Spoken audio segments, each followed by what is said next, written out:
And we are live. Hooray! Hey everybody! Hello Can you see us? One sec, let me just angle this down. Cool, I can't see comments or anything. So, hello everybody, welcome back to another Q&A. We are live and we're after your questions. We are. Today, we are chatting about all things filmmaking. So, if you've got some filmmaking questions, whether it's to do with shorts, stuff that we've done, stuff we've done in the past, anything at all, let us know and we're going to chat about it. We are. We've got some props that we have used over various short films scattered around the place. We do so indeed. If you want to know anything about any of those, we can talk about them as well. All sorts of fun stuff. So. Cool. I saw there are a load of questions that people were asking before. But I didn't write any of them down. So we haven't actually managed to get our Facebook stream up this time around. So hopefully, if any of your friends are on Facebook, make them come over to YouTube. Yeah, this direct is them where to YouTube. This is where it's at.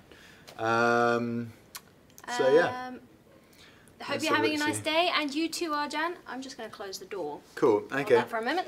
Cool. Otherwise, our sound's going to mess up. Loads of peeps. Hey, hey. HitFilms.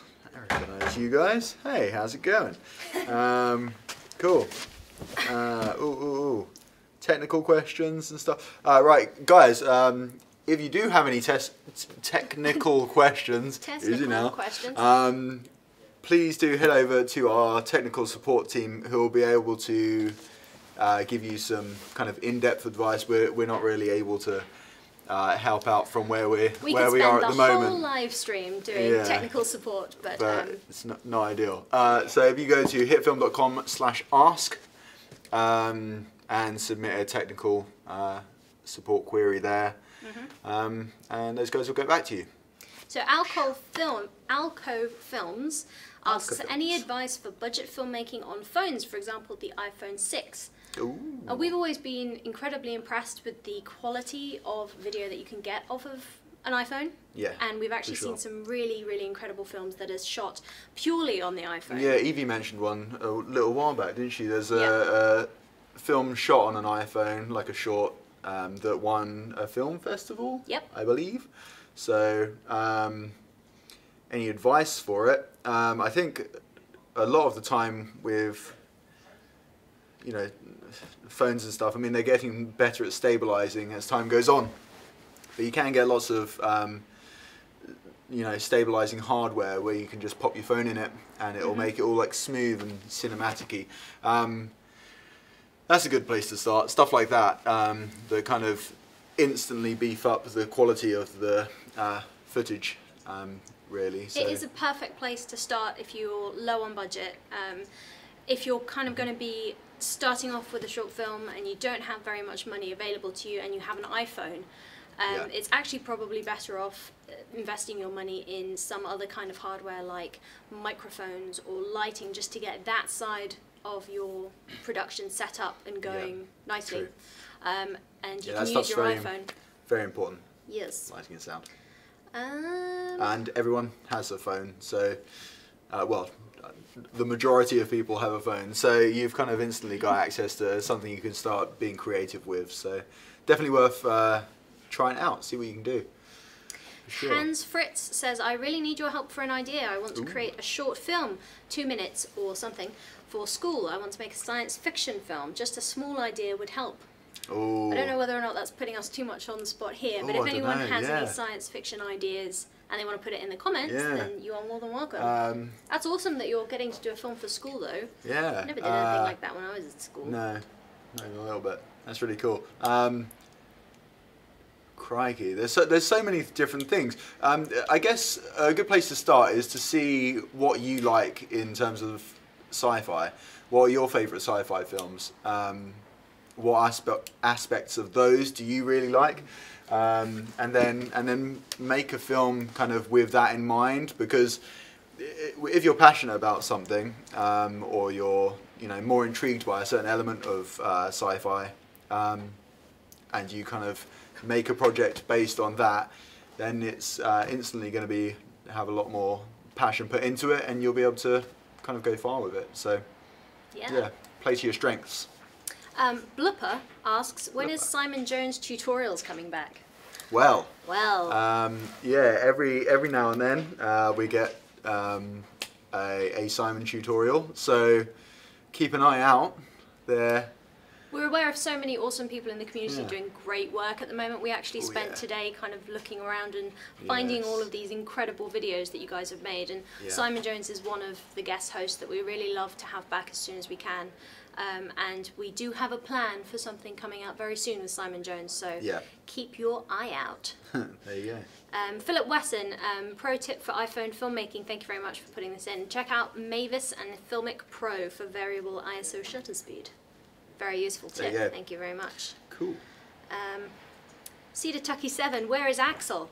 Well, actually, we're not based in America, so Axel is Axel's in Washington, and we're in Norwich in England. So unfortunately, we can't have him here on the sofa, but maybe one day we'll be able to have everybody together in a live Q&A. That would be great. Yeah. So yes, that would be cool actually. Do a little HitFilm meetup with the whole gang. Indeed. Drew14234 says, how do I create a sniper scope overlay for a video? We do actually have a tutorial on that. Yeah, we've got a tutorial covering exactly that, fortunately. If you type in HitFilm sniper scope tutorial into YouTube, I think it will pop straight up. It was done by Javert and is very good. So check it out. It's really kind of in-depth and yeah, it's a lot of cool additional little elements that he pops in there, like reflective glass and you know, marks on the glass and stuff. So yeah, go check it out. Pro Gaming Leo says, love your channel. Thank you very much. Thank you. We love you all too. Graham Allen says, what's the most common thing that annoys you about amateur films? Can I jump in here immediately with Jump in. So I absolutely hate terrible audio. It really, really bugs me. And you do find that a lot, especially with people who are really starting out, because to be honest, audio is really, really difficult. So I can be watching really terrible video and I can excuse it if the audio is good, but I cannot do it the other way around. We've actually just got Josh. Are you coming in? I can. I'm here. Come on in. I don't know where I go if I do come in. Come here, you. Go in the middle. Hey, everybody. So Josh is in. Oh my god. And I've got a question for you right off the bat.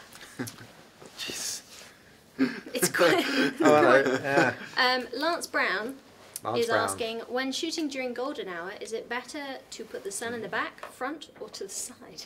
I think that very much depends what you're trying to get as the shot. I would imagine, like, in most cases, using it as your key light. So being, in, like, the sun being in front of the talent, with the camera pointing at the talent, will give you that nice soft glow over them, but you know, you can create some amazing silhouette type footage, shot, so behind, then you would be flipping it around. So it depends what your intention is. If you're just trying to use it as your main light because it will be a beautiful light and you're going to film typical stuff, then yeah, I'd imagine sun over here, person here, camera here, facing at the person. Cool. Black Devil says, hello guys, can you please give a tip for a gaming channel on YouTube? And I think probably the most important thing for that is to post a lot.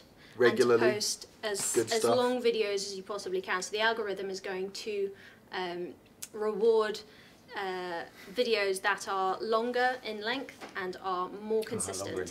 That's why all of the gamer channels. That's why all of the gaming channels do so well on YouTube, because that is what the algorithm rewards. So really, you could focus on pretty much any game. Yeah, play what you like. Although if you can do a series, because those are also very popular. Yeah, but, do a let's play. Yeah, do remember those two things. Yeah. Oh, see, I'm not sure whether or not you've named yourself this just so I have to read it out. Don't read it out. And now I've lost it. Oh, no. Flying Muffin Bunnies asks, could you guys talk about the benefits uses of sliders versus wheel dollies, track dollies, and when to use which? Because he's curious as to if it's worth investing in a track slider. Okay, well, the big difference normally being that sliders have a limited length, and if you've got a track or a dolly or something, you can go over much greater distance. But you know, we've had various different things here. We have a slider, and we did have a big track thing that you put down these rubber things and you rolled it along, which we basically never used because it was a nightmare.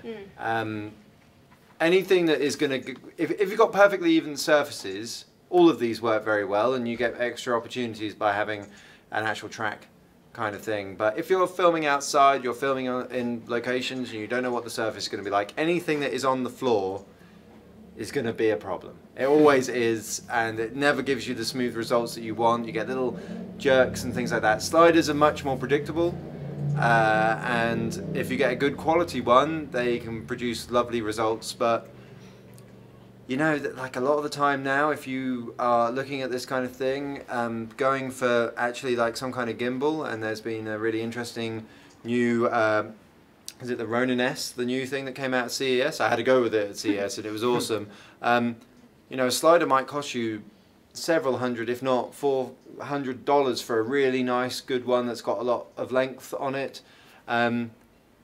Something like a dolly or a track and dolly stuff is going to be far more than that, whereas actually these gimbals, they say it's going to be under $1,000. I know that sounds like a lot of money, but basically you would probably end up using it for every single shot that you do, whether you're walking around or whether you're just trying to do a smooth movement or a repeatable movement or coming down and doing it. It seems like it would be great for everything, so maybe, you know, worth the investment. Yeah, that's the thing. You know, cool. when you're investing in lens, when you're investing in sound equipment and all those kind of things, often just getting the first step there is already quite expensive, and maybe just sort of pushing on and going on to the next level is a good thing to do. Yeah, and we had, wasn't that the class of kids that we had from the local school that came in? We ended up giving them the dolly in the end. Well, we sound very generous now, don't we? Well, you know, we had a spare one, we weren't using it. It wasn't a spare, it was the only one we had. We were just no good with it. Yeah, they had a group, they could do different, that had wheels on it, had all sorts of things. But that was like $4,000 when that was new. We didn't spend $4,000 on it. We were very lucky to be gifted that. But yeah, if we could go and, you know, get one of these gimbals now, we would absolutely do that. Yeah. And we maybe will do that. Ooh. Yeah.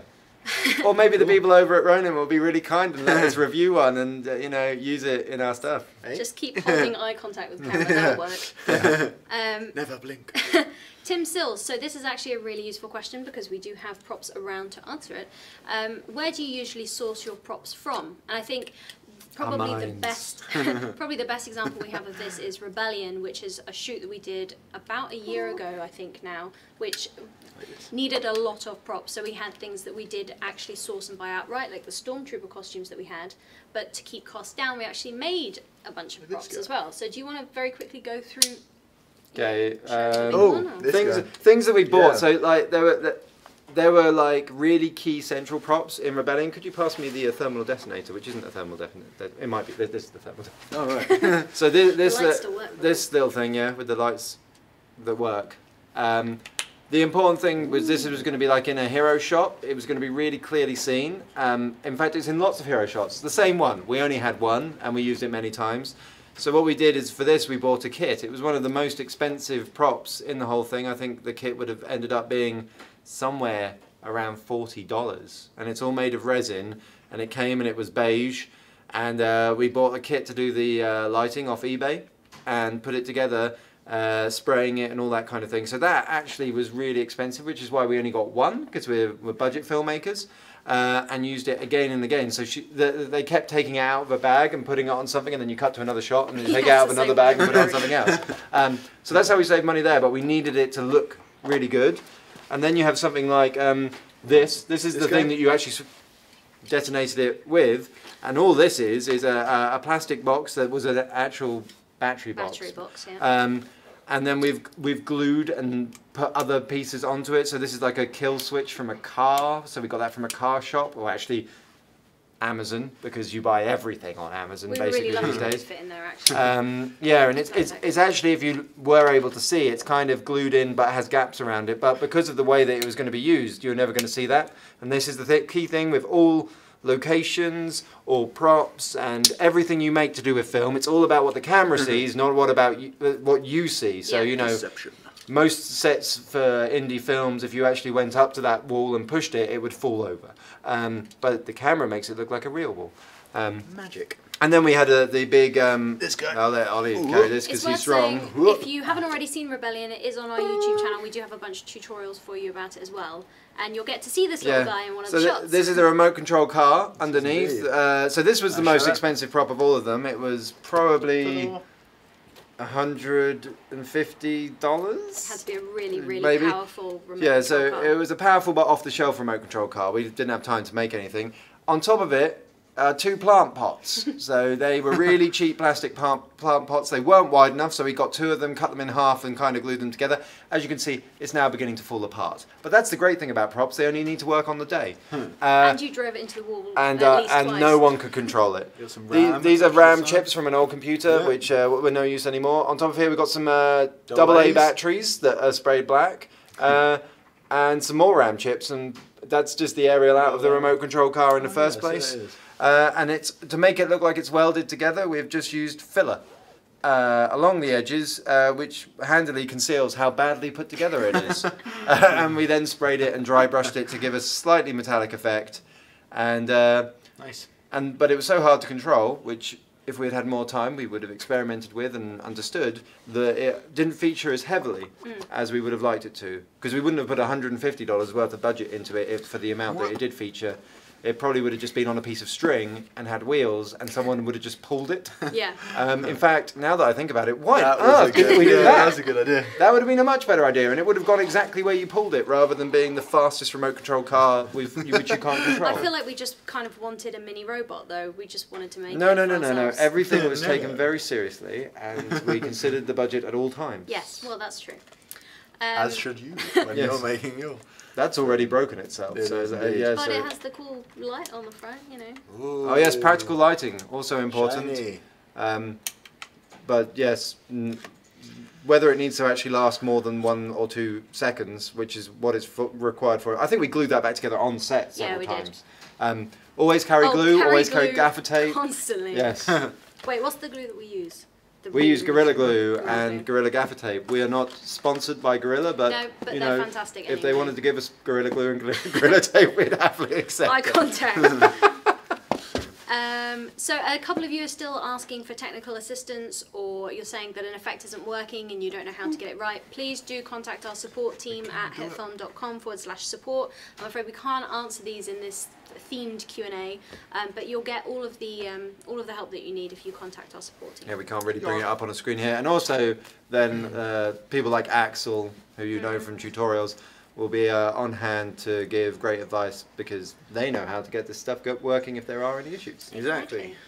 So when it comes to production then, any tips, C. Douglas asks, any tips for filming in black and white? In black and white? Or post-production in black and white? Well, you know, I find it hard when things that were filmed in colour become black and white in post-production. I often don't understand why, and I think probably if you're trying to film in black and make something in black and white, you're better off filming it in black and white in the first place. You're going to have a greater understanding of what is in shadow and what is in light and how that's going to come out. Of course, you can still do grading and fiddle around with it in post-production, but I think the tips would be that lighting is probably even more important. Actually, the clarity that I'm going to be told I'm completely wrong here, but I believe the clarity that your eye sees in an image in black and white is basically you can see more clearly things in black and white than you can in color. So sharpness and grain and all of those kind of things are actually more important when you're trying to do a digital film in black and white than when you're doing it in color. So getting that perfect image in the first place is really, really important. So do take extra care about your exposure, whether you're really clipping the image in any way, so that you are going to have issues in post-production. Yeah, I think we haven't done a lot of black and white stuff. Maybe that's something that we should do. I mean, there's been a few films that have been converted to it. And the reason that they can go ahead and do that, also, Mad Max and Logan, is because all of those films are going to be filmed at such high quality. You know, if they're digital, it's going to be on red or Arri or something, and they're going to have a lot of latitude to be able to then convert it into black and white, which isn't a simple process. It can be different depending on what's in the scene. Skin tones and everything need to be differently converted potentially to landscape scenes. But they're going to have that high quality, ultra high quality footage that most of us can't dream of having, and have lots of latitude for making those changes. So for us, we're probably better off filming with it being black and white in the first place, and just trying to get the, as with all things, colour or black and white, trying to get the best image in the camera in the first place. Yeah. So you have to do less in post. Yes, It comes out. less in post is always better. Yes. Always.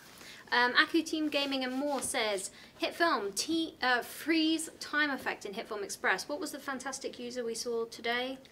Aidan Robbins. He's got a really brilliant freeze time effect. Oh on yeah, check it. it that out. stuff was awesome. If you want to have a I look. subscribed to him today. I recommend that you do the same. Yeah, go do it. Do you might be able to link it in chat. Might be able to. I'm not able to currently, but Javert may hear us through some Javert. strange portal of Go do it. being and I put think it he's into going yeah, to got it, yeah. Nailed it. Arjun Unleashed, Arjun Unleashed says, I used your software for a short film and showed it in my school assembly. You've put it in the Nice. chat for like 7 or 8 times now, so congratulations. Awesome. That's good Well stuff. Good job. We're That's all what ready. it's there People. for. Yeah. Nice. Cool. Kush says, shout check out that. my name, guys. Kush. Kush. Kush. Kush Rajput. There you go.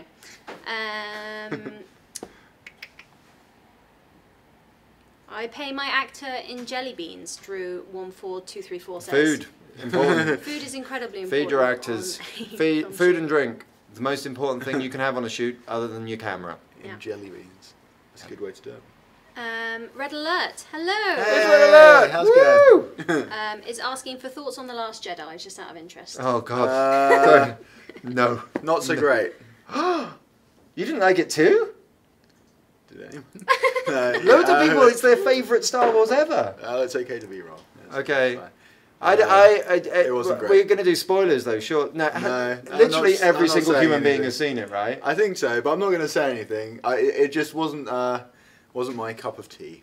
I Who preferred designs other a stuff. spaceship that all it can do is scrape the ground and like surely all military technology ever is there's a covert nature to it when all of this jet fighter can do Yeah, is that's not true. properly take off and make the biggest stream of bright red dust behind it that everyone from 10 kilometers around can see. That's the It's easiest very- thing to shoot down ever made. It's very yeah. It looked that's a beautiful, good point. but it's such a it looked ridiculous cool, just 'cause concept. of the contrast, right? Yeah, it was Yeah. lovely, but like also like I can project myself as a hologram across the entire like everything ever But we can't as a actually get make out. this fly. Yeah, it's just like It's like a little sound. and the skimmer. weird like Phantom Menace scene in the middle with all the animals and like the CG animals escaping because they they didn't save all the slave kids, but the remember. slave animals Yeah. they got well done. Yeah. Well done. They're the ones that count. Yeah. So leave the kids. And why? Give them a broom. Give them a ring. They'll be I'm fine. going to let you have one more The complaint. and then slowest moving on. chase scene ever, where like it's like we can't quite catch them, sir, because they're moving at whatever that speed is as well. But we've got loads of power, so we could just use light speed to get just in front of them, and then shoot them. Why didn't they do that? You It was easy. But instead, the whole film was just about them crawling along behind them, shooting just behind them. Maybe if they go at light speed because they're traveling so fast, they'd like a split second in light speed would have blasted them so far into the distance. Okay, they couldn't do go it. 10 minutes in light speed that way, and then come back 8 minutes in light speed that way. They'll be just in front of them. Whatever it Yeah. was, the premise was stupid. So So you, there as you you can go. tell, And it made me hate all the characters that the other films have made me like. Ooh, So there we go. Almost nothing good to say, it seems. It was I beautiful quite enjoyed it. in places. yeah. It's because I watched it at 2 in the morning, and the cinema went wrong. Oh yeah. Blame the I cinema. remember They that. made it bad. It had a great a great opening though. Although the comedy bit where he was like, "I'm on hold for I gave hugs," you it was one just more. like, I know it's meant to be funny, but like, come on, this isn't the Avengers. This is Star Wars. Javert has actually put the link to Aidan's channel in the live chat. Oh See? yay! This There you works. go. I know. Yeah, you heard. Um, You're a wizard. Let's see. Cool. Yeah, go check it out. I think it's the second most recent tutorial. Is a freeze frame kind of thing. It's really cool. beautiful Really, as really well. cool. Really, Really all, cool all his effects. stuff is very Yeah. pretty. I might clearly be wrong about Star Wars. Maybe I've just caused some kind of So- flame. Like Trying to keep on theme, so if anyone's got any questions about films and production, filmmaking. yeah, actual kind of props and budgets and Can we ask? what you do Can on we ask set. these guys a question as well? Yeah, go for it. Yeah. Like, how do they? You know, we want to make more short films outside of work, not just inside of work, because we'd love to do it outside of work. But it's like, you know, how do they go about getting people inspired and involved to, like, you know, take their whole weekend that they might be off, you know, have other things to do, to actually come and make a film with them? How do they get people involved? There you There you go. Yeah, I want to know. Question to you. Can you grab Kermit, because people are wanting him in shot? There he is. Oh, Kermit, from my childhood. It's not easy being green. So a lot of people are asking about the about Express. Obviously, the new version of Pro has come out, and we have a new payment model where you, new you update buy today. HitFilm Pro and you get 12 Yeah, new months of update, updates. And yeah, people are keen to know about the new Express, which is good. Express. Express. What do they want to know? New features. Well, wow. well. There's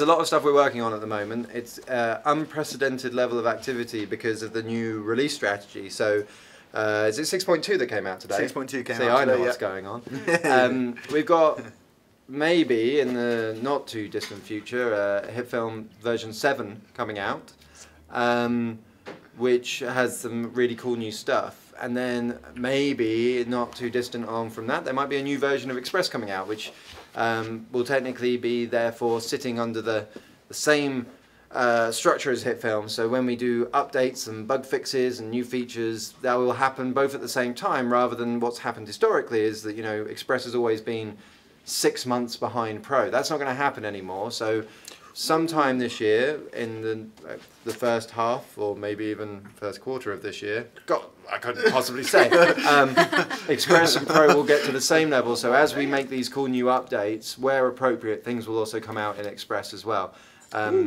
We're also, because we know a lot of people are interested in it, performance, editing, all of that kind of thing, there's some big strides being made to make the product quicker for all the regular stuff that people do, because we know Express is really powerful. That's been the point all along. It's got visual effects features in there and editing features, but the key thing for us is to also make it fast for the stuff that you guys do regularly. So there'll be some stuff coming. It won't come at the same time, because the way that we're doing this now is as we get things done, we get them out to you. So it won't come at the same time. There'll be an update to Express before these performance updates come out, but we are working on lots of stuff, so it's very exciting. You're going to want to download every single version, basically. Whether you're a Pro user or an Express user, keep getting the latest version. There is going to be new stuff all the time. There you go. So, oh, here's one of the developers now. back to it, Cedric. They're waiting on this stuff. Oh, he's leaving. Kyle McCormick. Hello, Kyle. We know that name. We know that name. He's asked, hey, what was the most fun thing about filming Halo Jump? Do you want to do one each? I've got one. Watching Ollie nearly kill himself? Safely and securely jumping out the back of a plane. Yeah, no, with all the padding that I could have ever needed. It was great. All the jumping out of the plane that I did, I really enjoyed. It was good fun. I loved being in the plane. Yeah. In general, that plane was wicked. Yeah, and doing just doing all the little shots where we knew we were gonna clone people over to like one side, and then we're swapping around and stuff, trying to do stuff. Yeah, it's just really exciting. I enjoyed it a lot. I think that I'll shut up in a minute, Kirsty, and let you talk as well. But I think there's something really, really good as a filmmaker to trying to replicate something like that. So I guess you could say we got the idea from, if you look at Atomic, I don't know if we can bring up any of Atomic stuff on here. Yeah. So Ben and Andrew Adams are two incredibly talented filmmakers that have been using some form of our software or another for the last 10, 12 years. Atomic Productions being their entire full name. They've recently done a Splintered Cell, the second part of their Splintered Cell fan movies, which are top notch and you should watch them. But a lot of their history came from recreating in a comedic way different films or different scenes from films or trailers for films that they really liked. And when it came to the Halo Jump, what was really interesting is we had what it was meant to look like from Godzilla. So how did we use our lighting? How did we use the equipment that we had to recreate that? Luckily, we had a very, very talented cinematographer there, Jonathan Jones, Ember Films. Whoop, whoop. But yeah, they were able to look at it and deconstruct it and then recreate it in front of us. So we were sitting there and looking through the camera and seeing something that, in many ways, looked superior to the original because he was that good, Yeah, and his team. cool. So it's those kind of things that actually, if you see something you really like in film, sometimes, you know, taking all the other creative parts out of it and just trying to recreate it exactly visually, work out what to do with lighting, work out how to position everything, work out the lenses you need to use. That's a really great creative process to actually improve your own filmmaking. Yeah, it gives you the understanding behind why they do what they do. Yes. right? Yeah. I think what I really enjoyed the most is actually seeing Javert go to work, because it was actually the first time he's ever been on a film set. And his HitFilm skill level is so high that essentially we were able to pay me later, Javert. We were able to take the shots that we had done in studio of Basil hanging from the wires, and Javert was able to take those and in maybe 20-30 minutes come up with a kind of a mock-up of what the scene was going to look like and put that alongside the halo jump from the Godzilla movie. So it kind of kept us all buoyed and really excited, because we could see already within 20-30 minutes just how good it was going to look. And just make sure that we got the shots. That was the thing that was really impressive to me, you know, like there's a lot of footage comes out or something like that, as you guys know, you know, you go to film something and you do 5 takes of everything, and then, you know, actually going through that footage, pinpointing the shots which were going to be the shots used in the final short, and it gave you a great confidence that you actually had covered everything you needed to cover, because basically we had no choice. We couldn't go back and film there. We would have had to rent a studio for another day. The budget was already gone. Again, we try and do stuff low budget. We don't give ourselves like massive flexibility. We had a day in a plane and then 2 days with a green screen. There was no way we could do any more. So having him go through stuff and say, yeah, we got it, we knew that we were good to go. Yeah. Graham Allen, again, good question. How do you source original music for your films? Are there good ways for composers and filmmakers to hook up? Yes, is the answer to that. Yes, there are. There's been a variety. We've worked with other people on the community on some of this stuff. When it's been like film festivals and bits and bobs that we've been working on. So we've straight up just asked on our community or other communities, people that are into film or into composing for film. Other options are to buy it. Some of those options are good, some of them are bad. I think particularly there's something out called Filmstro. Filmstro, yeah. We're going to be hopefully talking to those guys soon about things that we can work on together. But Filmstro is a really great resource. Again, you know, people have made this stuff. It costs money, so there is a small subscription that you have to pay. I know they're looking at making even better subscriptions for guys like you, indie filmmakers. But it gives you, as a filmmaker, creative control without having to be a musician.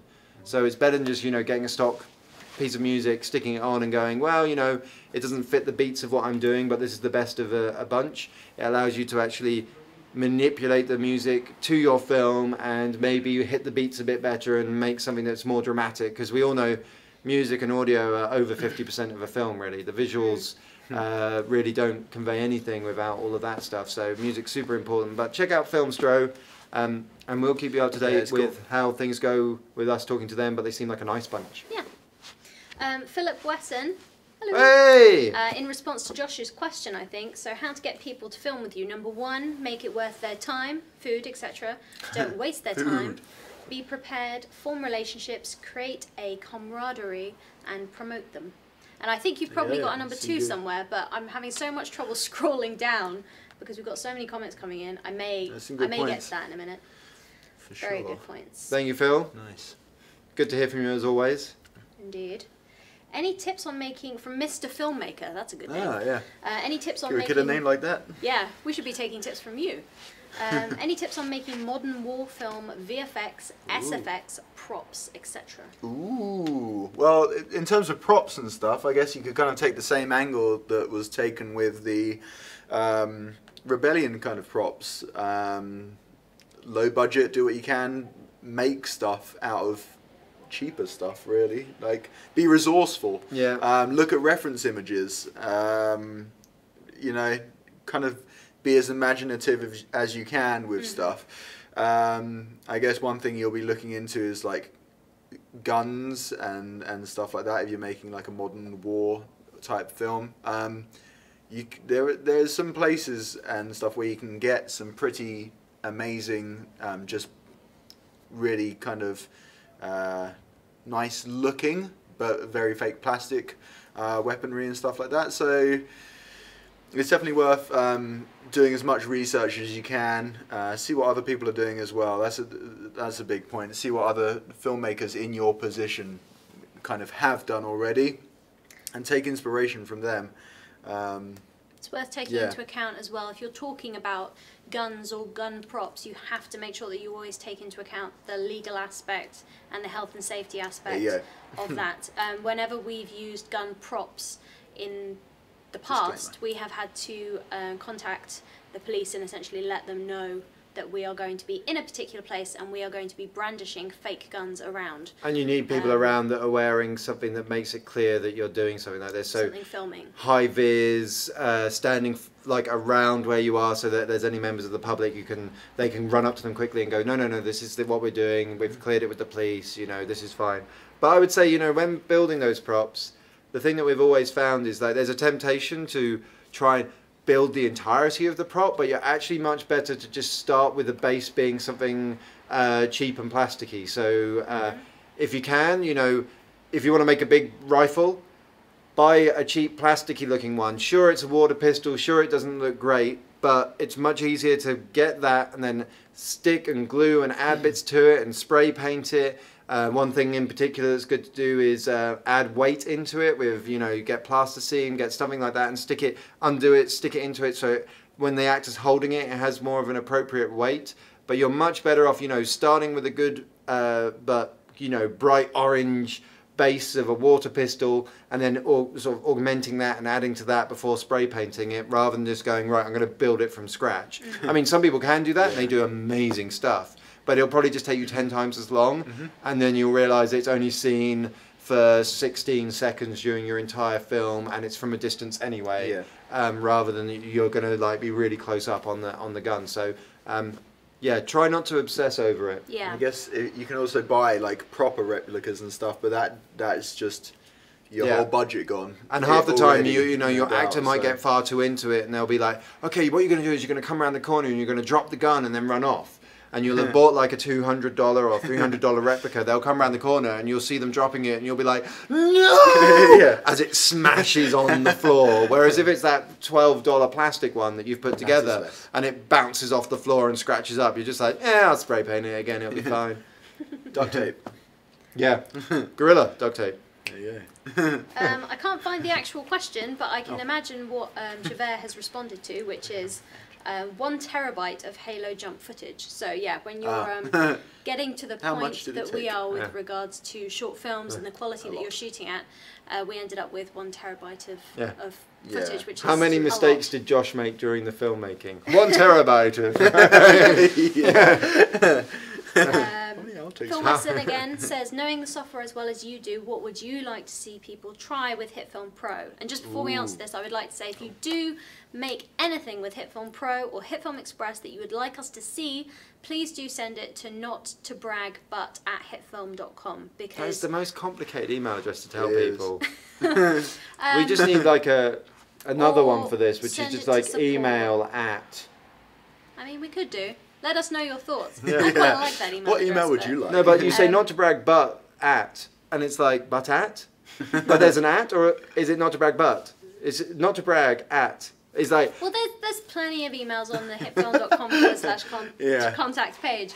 But either way, we spend an awful lot of time trying to look for new content from you guys, but we do also have jobs and things that we're doing on the side. So if you have something that you want to get in front of our eyes, then send it to one of our email we need to addresses. see that stuff. What was the original question? Knowing the software, sorry, I completely took That's that. all right. With it. Knowing the software as well as you do, what would you like to see people try with HitFilm Pro?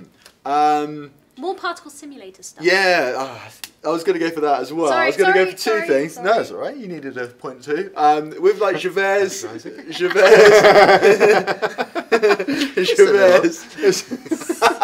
with Javert's tutorial recently with the snowflakes and stuff. I thought that was really cool. What have you done with Kermit? I'm just...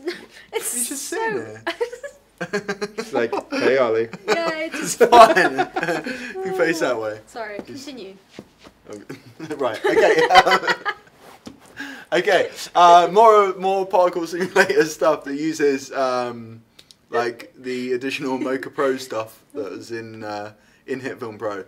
Do lots of that. That's cool. And also the new stuff that's been put in, so like behavior effects and the new animation-y kind of tools. Javez also done a tutorial on the puppet tool. Yep. And I want to see a lot more of that. All the cool new features that are in the latest version. Yeah, go to town on them. Boom. Me? Mm? I think I have like two ends of the scale. So I was watching the trailer for that new Netflix original Altered Carbon. Oh yeah. Ooh, yeah. And I don't know what it's going to be like. Hopefully it'll be great. Is it out soon? It's out on the 2nd? Ooh, so tomorrow, I think. But I really like the kind of, they're not Blade Runner, what's that? Ghost in the Shell kind of vibe of the visual effects in it, but maybe even more like hyper poppy. And I love those sort of big cityscapes and everything. And I know there's loads of budget behind it, but I like the sort of augmented or like expanded cityscapes and stuff like that with big neon signs and that kind of stuff going on. I'd love to see some people, like, you know, take actual regular footage within their hometown or home city, do a bit of mocha tracking on it, but then add loads of, like, you know, futuristic signage and stuff done in HitFilm with loads of glow effects. That'd be really sweet, and I think that'd be a great tutorial for people to look at. Yeah. Also, I'd like to see more people just using it as part of their workflow on a completely dramatic piece that doesn't appear to have any visual effects, but then they go and, you know, correct something in the background, remove elements, or even add like subtle 3D CG stuff, like, you know, additional cars and things on a road but in the distance and blurred out, because that's, you know, most of the CG that we see done in TV shows is really subtle stuff. Hidden VFX. So yeah, they add, you know, like a blurry car in the background or several of them to an empty street just to make it look like people are living there, or take cars away and things like that. And I think HitFilm's very good at that kind of stuff, and it has it all under one roof. So I'd like to just see more of that kind of really hyper visual effects and like crazy neon stuff, because it just looks cool, all the way through to just, you know, really subtle stuff. Cool. We've got maybe 4 or 5 people saying, can you make a 32-bit version of HitFilm Express? I'm afraid that's something that just we're not going to be doing. Yeah, HitFilm Express is 64 you know, bits. so just to give a tiny bit behind that. Yes. So there is no 32-bit stuff on the Mac, so it's 64-bit only. And actually, Windows, Intel, AMD, and everything that they do, well, Intel and AMD CPUs have been 64-bit for a long time. Filmmaking requires a lot of resources, and in order to access enough memory, you require a 64-bit system to be able to run the software effectively.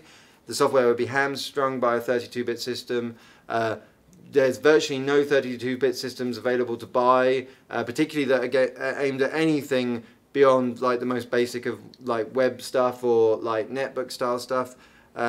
Windows 7, Windows 10, their default way of being installed on all systems is 64-bit. It is the standard now. To go back and make a lesser able version of the software that can't access the memory it was required, and that we can't support very well, is not something that we can put resource behind when massively over 99% of the people that want to run it are 64-bit users. So unfortunately, it's not something we can do. We very much recommend people update which is much more affordable than it used to be, to 64-bit operating systems, because it's very likely that if you have any machine, well, it's impossible that if you have a machine that's under 5 years old, that it isn't a 64-bit machine. It's just that you're not running a 64-bit operating system. Cool. Coast to Coast Drones says, I'm reporting Kermit for harassment. Coast to Coast Drones is like, they're like, I've heard of Coast to Coast Drones. I know. Me too. Yeah. I believe we've talked to them via email. So Yeah, thank you. Byron Story says, wait, you're not the entire dev team, are you? No, we're not. None of us develop HitFilm. No. No. Yeah, they don't let us near that code. No, that we are. The dev team are way in another room. There's a mixture of people on the development team. I do development of other things, but not HitFilm. I ain't good enough. So There you go. Cool. Just come off again. Yeah. One thing that I wanted to ask you guys is, I mean, we've done loads of projects in 2017 that we were really proud of, and 2016. We did Heads Up, we've done Westworld for Yuma with Film Riot, we did Rebellion, we've done Halo Jump. And when we're kind of looking forward to 2018 and we're looking to make new content, I'd be really interested to hear what kind of stuff you guys would like to see, whether you want us to focus on one really cool effect or whether you want us to do something a bit bigger. Halo Jump included an awful lot of different stuff. And whether or not you have any themes that you would like us to cover as well, because, you know, it's all very well us kind of creating this stuff, but it would be great if we had some ideas from if we have some like general themes, then we can get brainstorming and stuff. So yeah, all the ideas. Cheers to the dev team from all of us, from Phil Wesson. Thank you very much. We will let them know. There'll be, I mean, quite a few of them are, you know, they're ghosts on the forum. They're there. And they're watching and they're listening, watching and watching. And you know, Cedric, who walked through earlier and has now left, probably to run a triathlon or something, because that's what he does. He's active on the forums, but you know, all the guys are aware of what's going on, and they you know, we sit here and we know you want the software to do more things and to be cooler in these ways, and we do too. But no one wants it to be cooler and better than the devs do. They absolutely live and breathe the software, and it's their passion, and they will do their best. So sometimes, yeah, maybe we all want things immediately, but they really are, you know, they take a very different view of it. They know everything about the software and understand what it means to add this stuff to it, and they love it. So, yeah. Yeah. Jonal says, HitFilm, I'm still learning how to use HitFilm, but thank you for making live Q&As and tutorials. It's really appreciated. Love you all. Awesome. Thanks, Jonal. You're very welcome. That's really well, it's quite possible that these live QAs and all of this kind of stuff will be coming from a more dynamically presented sort of studio space before too long. Yeah, not only is the software getting transformed this year, but everything that we do on the YouTube channel and everything under the keen eye of Kirsty, she has designs on what to do to make this amazing. So yeah, there'll be more to come. It's not quite as cool when you put it into spreadsheets and things. But come on, spreadsheets are wicked. I love a good spreadsheet. Isaac the animator says, do you guys think it would be a good idea to put the black bars on the bottom and top of a video? This is controversial. This is contentious. Well, it depends I think it depends the kind of feel you're going for in the film, like letterboxing, right? Letterboxing, yeah. Yeah, so I think it adds quite a bit in terms of making kind of a cinematic feel to any film, really. I think.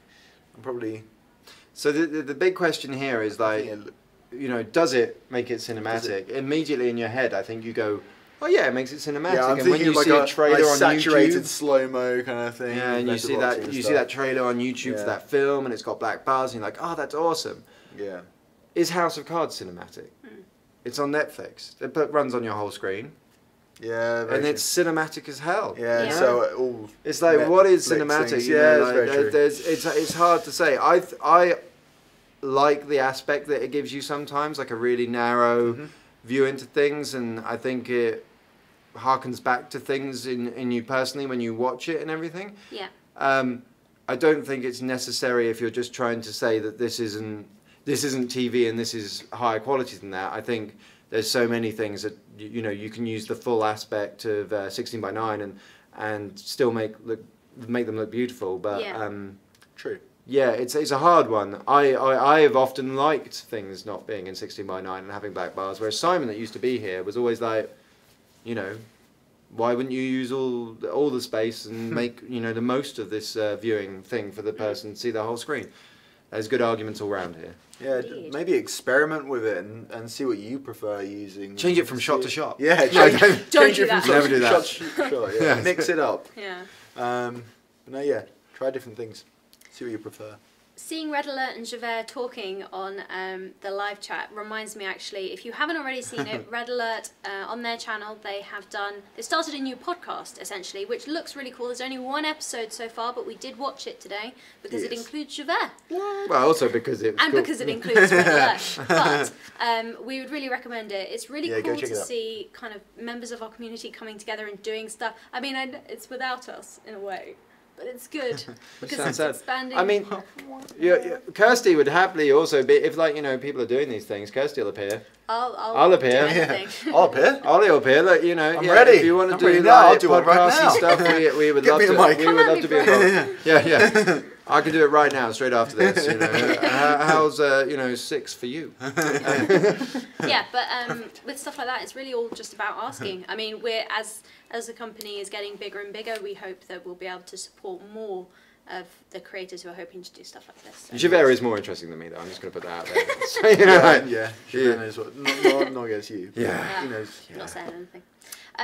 So Phil Weston actually asks a really good other question. Thoughts on video hosting platforms? I'm not feeling so great about YouTube since their changes. And I think the really important part of the question that you've asked is video hosting. So we used to use YouTube as a video hosting platform. We essentially just put videos on there so that people could access them.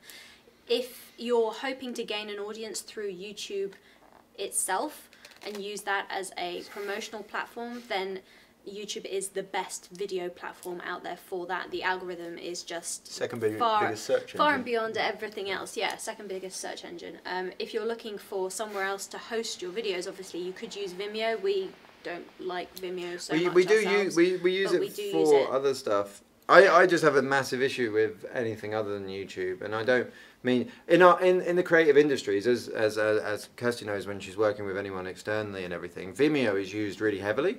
They're like, it's creative, we'll send it on Vimeo, and it's like, well done, you've reduced the quality, and it's awful. No, I don't mean to be rude, but like, if you want to deliver a video that people are going to be able to watch on any device anywhere in the world, what compares to YouTube? Yeah, I'll go and try and load up a Vimeo video on some devices and it will buffer or it will downscale in a way that just YouTube just works. And I know there's all sorts of things around it, but you know, if you're using it as a channel, there's no question of where to do it. But if you're using it as a host, you know, we would YouTube it, and then if they want a high quality one, we'd use WeTransfer or something like that. Yeah. But Vimeo does have its uses, and so do other ones, but YouTube just has the technology behind it, has the scale to do it, and no one delivers content at the same quality reliably everywhere that YouTube does, in my experience. So. I think Facebook are already trying to do a lot of video stuff now, or kind of, you know, break into that market more and do a lot more video related content. Yeah. But they have also recently changed their kind of algorithms and what they're focusing on. So I'm not sure how that's going to affect maybe a page where you're hosting all of your videos. I'm not quite sure. So. Yeah. I think everyone always tries to pick on the biggest as well a little bit, you know, like, because they are the biggest and they are the popular choice. You know, Google, other people use other search engines, and yes, Google is collecting every piece of information about us known to man, but all the others will try to do that too. But there is a reason that YouTube is the scale that it is, and you know, what they deliver as a free platform is just awesome. It's just ridiculous from a video perspective. It's absolutely ridiculous. So. Cool. We're actually getting almost towards 6 o'clock already, so we're going to go for another 5 minutes. I'll pick out as many questions as I can, so you guys answer quickly on this. Chase 2D wants to know exactly what's your favourite movie you have made. Oh, Halo Jump, because I was heavily involved in it and it was awesome, and I really enjoyed it. I'm going last. You're going last? Okay, probably mine is the first time I was on set with HitFilm, which was actually Heads Up, and I got to be Iron Maiden, Iron Man. Iron Man Maiden. Exactly, and we, the tutorials associated with that were how to do a holographic display on the inside of your helmet, and I just really enjoyed that. Yeah. Well, I think my favourite was... It probably was Rebellion in the end. Star Wars fan, getting to see people run around like stormtroopers and hearing what stormtroopers actually sound like when their plastic outfits run past. Having one of our guys, Joffrey, just constantly having to fall over and being a trooper about it. But yeah, it was just stormtrooper. You know, we were making it with the guys over at Ember again, who again, I love being around them, and they've got such a talent, but they also really love that project because they are Star Wars nuts as well. So they were just, we had such low budget when we were in there, and just, you know, their eye for, you know, putting lights up, for making the same room into a different room. And yeah, you know, they would have loved to be there another 2 days and really dress the entire place, but we didn't. We had a low budget, couldn't afford to do those kind of things, and what they managed to like work on, and we were very much part of that process. It's not like we just like, you get on with it, we'll just stand here and watch. They were like working with us, and we worked on all the props and everything, and it was a realization of the films that I originally started out making, Star Wars fan films, you know, with I'd like to say I made them. It was actually my stepbrother was directing, and it was like full circle to actually make something that was, you know, where when you looked at it, you were like, oh, it really does look like Star Wars. So yeah, that was a sort of a dream come true, as it were. That was cool. It just didn't have any lightsabers. One day we'll do something like even better than that, that has lightsabers in it and lightning, and it's gonna be great. Techno Mike Lyon says, will HitFilm be represented at SIGGRAPH in Vancouver, BC this summer? Actually, we are looking at SIGGRAPH. You know, Vancouver. SIGGRAPH's an amazing show and has loads going on, but we've gone to loads of SIGGRAPHs, and we've found that the ones that aren't running in LA or typically around the sort of San Francisco, California, LA kind of regions tend to be less. They're not as big as the ones that do run in those regions. So we're considering whether we go to that one or we wait until next year when it probably will be back in. It sort of does 1 year around there and then 1 year away. So we might wait until the next year, but we don't know. We might be at SIGGRAPH. Someone might be, yeah. And HitFilm Sensei says, what upcoming events are you participating in this year? It's mostly the marketing team at the moment. So we've got a VFX festival coming up in February, and we will be going to VidCon in LA in June. So if you are also going to be at VidCon, do let us know, because we'd love to meet up with you. Yes. I've already been at CES. I'm not going to NAB this year, which is the first time in like 12 years I haven't been, because it's actually less and less relevant to, you know, this growing audience of young filmmakers. But I might be at something called Tech London, and I might be at a VR conference or two in America, and also possibly CeBIT, which is a massive thing in Germany. So cool. Oh, and IBC in Amsterdam, and and maybe another one, Photokina, in Germany as well. He's not going to be here at all this year. And I'm going to China. Rabuswell says, could you create a tutorial on the difference between 3D plane and 3D unrolled layers, how they work and when to use them? I'm only mentioning this because we do actually have a tutorial on this. It's from a very old version of HitFilm. In fact, I think it was probably from about 4 years ago, but the concept is still the same, and Axel explains it really well. So I would advise looking back on our YouTube channel, because we do already have a very long, very detailed tutorial on that. Yeah, 3D Unrolled is like a pro level feature that isn't necessarily needed very often unless you're really doing something crazy. I use it all the time. But yeah, all day, every day. Yeah. Zernal says, what do I need to do to get on your radar for scoring one of your films? And that is contacting us. You just did. Yeah. Sorry. Just send us an email, or send us a support ticket, or send us something, and it will get back to me eventually. Yes. And I will get. We're going to have more stuff going on this year than ever before. So knowing people that would love to be involved, and we're always happy to promote, and we do pay for this kind of thing, because you guys and your talent is important, and we don't like this.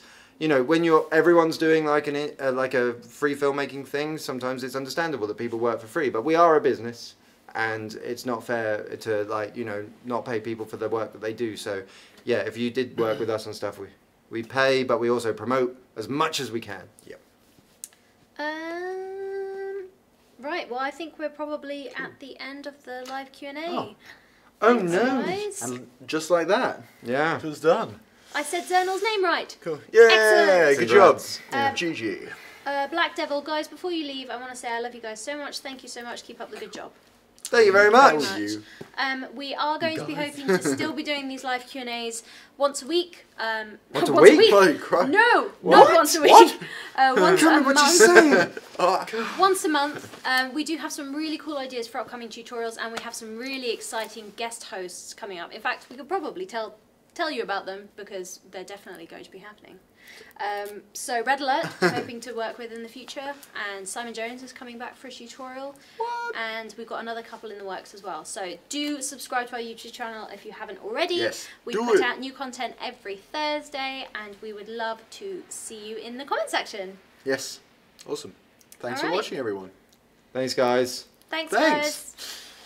Goodbye. Right. I need to stop Cease the the streaming. actual stream. Can you make Mwah. Kermit wave Yeah. goodbye? Bye. Bye, everybody.